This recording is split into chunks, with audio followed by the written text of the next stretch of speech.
ये लहंगे का ब्लाउज है। ये देखिए, यह फ्रंट है और ये है इसका स्लीव, ये बैक है और ये दूसरा स्लीव है और ये है प्रिंस कट ब्लाउज। अब हमें क्या करना होता है, कोई भी ब्लाउज काटने से पहले हम पहले उसका अस्तर काटते हैं। तो पहले अस्तर पे निशान लगाया जाता है। क्यों लगाया जाता है, इसका कारण होता है क्योंकि अगर हम अस्तर पर निशान लगाते हैं और कुछ गलत भी हो जाता है तो हम अस्तर को दोबारा रिपेयर कर सकते हैं। लेकिन जो मेन कपड़ा होता है उसे हम दोबारा रिपेयरिंग नहीं कर सकते हैं, मतलब हमें उस मेन कपड़े को हम बदल नहीं सकते हैं। जबकि हमारा अस्तर होता है उसे हम दोबारा भी ख़राब हो जाए तो हम किसी और अस्तर का यूज कर सकते हैं। इसलिए पहले अस्तर पे निशान लगा के फिर मेन कपड़े को काटा जाता है। तो उस पर निशान लगाना है, क्योंकि वैसे तो हम अस्तर पे ही प्रॉपर नाप लेते हैं, लेकिन क्योंकि हमारा एम्ब्रॉयडरी पहले से है इसलिए हम एम्ब्रॉयडरी के बेस से लेके तब हम अस्तर पे निशान लगाएंगे। जैसे कि उसकी चौड़ाई कम है तो मुझे अस्तर ज़्यादा काटने से कोई मतलब नहीं है। अगर उसका ज़्यादा ब्लाउज की चौड़ाई ज़्यादा होती तो हम मार्जिन लेके चलते हैं, लेकिन जिसके लिए मैं ये बना रही हूँ उसका ये देखिए मार्जिन बहुत कम है, मतलब बहुत मुश्किल से उसकी फ़िटिंग हुई है, क्योंकि लड़की भी हेल्दी है और पूरा ही आ रहा था। तो मुझे अस्तर एक्स्ट्रा लेने की ज़्यादा ज़रूरत नहीं पड़ेगी, तो इसीलिए उसके अकॉर्डिंग ही आपको लेना है। ये मतलब इन चीज़ों का, छोटी छोटी चीज़ों का ध्यान रखना होता है कि आपका कपड़ा भी वेस्ट ना हो और प्रॉपर ब्लाउज भी बन जाए। और अगर आपका ऐसा इशू नहीं है कोई एम्ब्रॉयडरी का, तो आप अपने हिसाब से कपड़े के हिसाब से मार्जिन ले सकते हो, जितना ज़्यादा उतना मार्जिन ले लो। क्योंकि लेडीज़ का जो फिगर है वो अप डाउन होता रहता है, कभी पतली होती है कभी मोटी होती है, तो खुद उसके फिजिकल मतलब बहुत सारी प्रॉब्लम होती है लेडीज़ के, खासकर बेबी होने के बाद और शादी के बाद। बेबी तो होना ही है, बेबी होने के बाद उनका शरीर का कोई स्थिर लेवल नहीं रहता है अगर वो अपना ध्यान नहीं देती है तो इसलिए मार्जिन ज़रूर लें आप। और ये देखिए, इस तरीके से आपने अस्तर पहले काटना है, फिर उसके बाद उसका मेन कपड़ा कटता है। और क्योंकि एम्ब्रॉयडरी है तो आपको थोड़ा ज़्यादा अपने सेंस का यूज करना पड़ता है कि एम्ब्रॉयडरी प्रॉपर बैठे, इसलिए। तो फिर उसे एम्ब्रॉयडरी के हिसाब से फिक्स करना है। जैसे मैंने बीच का मार्क लगा लिया है इसमें, और मुझे जो एम्ब्रॉयडरी है उसका भी बीच का मार्क लगाना पड़ेगा, तो इसका भी मैंने बीच का मार्क लगा लिया है। ऊपर से लाइन उसके निशान पे मिले और नीचे से भी उसका निशान प्रॉपर मिल सके, इस तरीके से आपको बिठाना है। ये तो लहंगे का ब्लाउज है, कोई भी ब्लाउज हो एम्ब्रॉयडरी वाला तो वो ऐसे ही सिला जाएगा। तो ये देखिए मैंने बिठा लिया है, नीचे से भी मार्क मिला लिया है, ऊपर से भी मिला लिया है। अब ये प्रॉपर बीच में आ गया है। और देखिए अस्तर मेरा थोड़ा सा ज़्यादा हो गया है, नापने के बाद भी मैंने सही से शायद नहीं नापा होगा, तो इसलिए अस्तर थोड़ा ज़्यादा होगा। कोई बात नहीं, अस्तर थोड़ा ज़्यादा हो जाए लेकिन कम नहीं होना चाहिए, क्योंकि कम हो गया तो फिर जोड़ देना पड़ता। वैसे ही कपड़ा कम है, ये मेन कपड़ा, तो थोड़ा ज़्यादा हो जाए कोई बात नहीं, आप थोड़ा ज़्यादा ही रखें, यही बेस्ट तरीका है। तो इस तरीके से आप इसमें कच्चा कर दें, या फिर मैं तो कच्चा कर रही हूँ और उसके बाद कटिंग करती हूँ। क्योंकि मैंने चिपकाने वाला भी मंगाया हुआ है, उसमें वो गीला रहता है, चिपकता नहीं है जल्दी। तो वेट करो, मैं इतना वेट ही नहीं कर सकती हूँ, मुझे जल्दी जल्दी काम कर फिनिश करना होता है, तो मैं बस जल्दी जल्दी कच्चा करके फिर इसकी कटिंग करती हूँ। और आप भी इस तरीके से करिए। अब मैं क्या कर रही हूँ, ये एम्ब्रॉयडरी के बीच का सेंटर ले रही हूँ, गले का सेंटर ले रही हूँ, बैक का है ये, बैक का मैं बीच का सेंटर ले रही हूँ। और दोनों जो हमारे कंधे होते हैं, कंधे से कंधा मैं देख रही हूँ, उसे फील करके देख रही हूँ एम्ब्रॉयडरी कहाँ तक जा रहा है, कहाँ पे आपका सेंटर पॉइंट आ रहा है।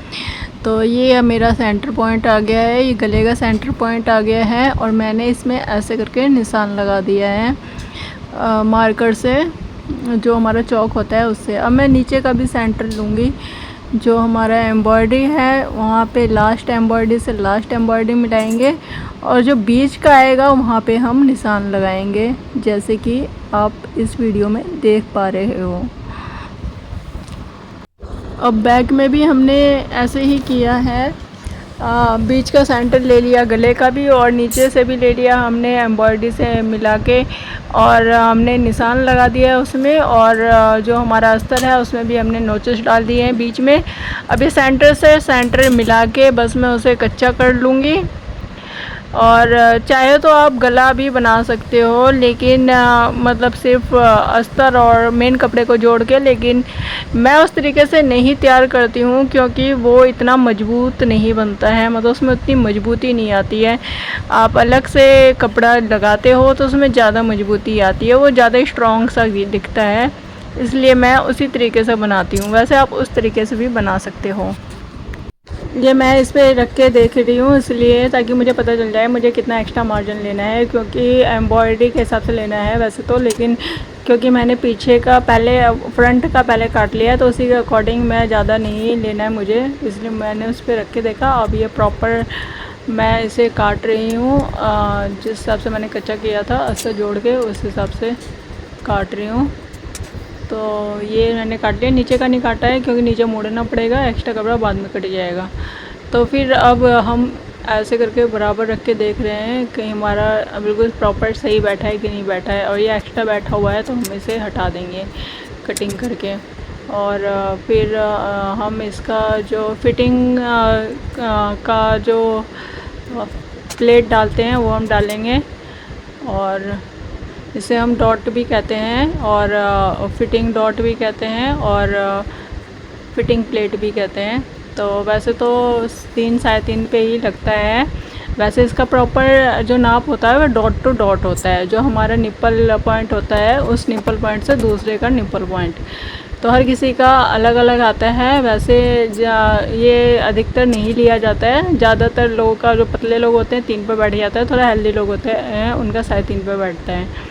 तो इस तरीके से डॉट डालने के बाद हम ऐसे ही हम स्लीव का भी कटिंग करेंगे। पहले हम उसका अस्तर लेंगे, फिर उस पर निशान लगाएंगे, फिर अस्तर पे पहले निशान लगाएंगे, फिर हम मेन कपड़े पे लगाएंगे। ये देखो मेन कपड़ा थोड़ा कम आ रहा है, इधर से पूरा नहीं हो रहा है, तो हम इसके लिए पहले हम जोड़ डालेंगे,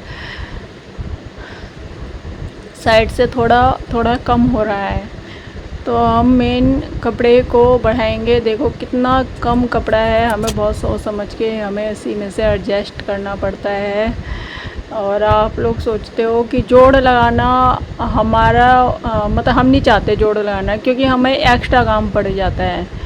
ये अगर पूरा कपड़ा होता तो हमें जोड़ लगाने की ज़रूरत नहीं पड़ती, हमें इतना दिमाग लगाने की ज़रूरत नहीं पड़ती, हम सीधे कटिंग कर लेते हैं।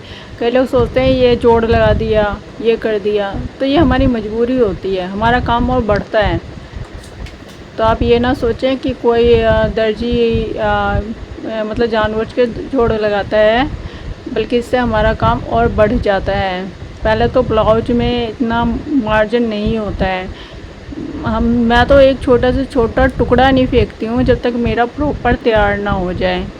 मतलब जो मैं ड्रेस बना रही हूँ वो जब प्रॉपर तैयार हो जाता है, जब कस्टमर बिल्कुल सेटिस्फाइड हो जाता है पहन के, उसे बिल्कुल फिट लगता है, तब मैं कतरन फेंकती हूँ, वरना मैं बिल्कुल छोटे से छोटा भी कतरन नहीं फेंकती हूँ। मान लो कुछ प्रॉब्लम हो गया तो हम जोड़ के हम कुछ आगे बढ़ा सकते हैं।